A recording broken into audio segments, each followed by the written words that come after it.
The Dershow. There is a confusing jury outcome in the Sean Combs P. Diddy case.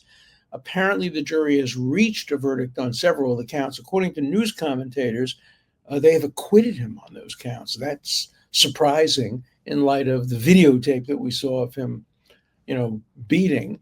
But according to CNN, again, I have a shirt that says, "Is it true, or did you hear it on CNN?" So I'm not going to vouch for what CNN says, but they're saying that it looks like there are acquittals, and they must know something. I mean, they have inside sources in the courthouse. And then on the big count, the life imprisonment count, of course, at his age, all of these counts are life imprisonment counts.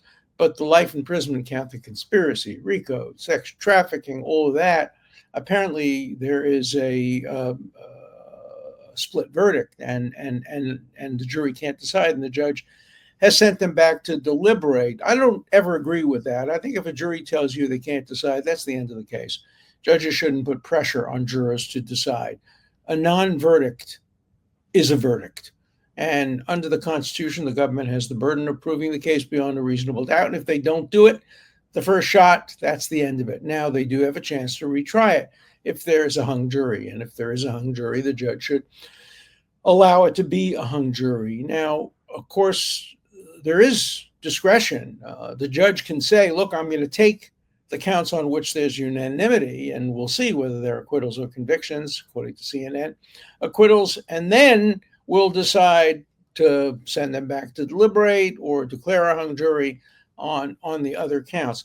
I have to tell you, if there had been convictions, that's why I think maybe CNN is right, if there had been convictions on 3 counts, and the judge knew there had been convictions on 3 counts, he would have declared a mistrial on the big count, because he would have said, what the heck, I can still sentence him to 10, 20, 30 years in prison. So I suspect, it's not just a suspicion, this is based on a lot of experience, I suspect that the judge knows that there have been acquittals. And so the only possible basis for conviction is going to be that 1 count where they're apparently hung up on. So we'll wait and see. Whatever happens, there will be an appeal. Well, obviously, if there's a conviction, you can't appeal an acquittal. So we'll wait and see what happens. But if you get, 10 jurors for acquittal and 2 for conviction, even though technically you can have a new trial, very often prosecutors will say, no, we're not going to waste the government's money by going through this again. If we had a 10-2 verdict for an acquittal and just 2 votes for conviction, we'll see. We'll see what the vote is. We'll see what the judge does.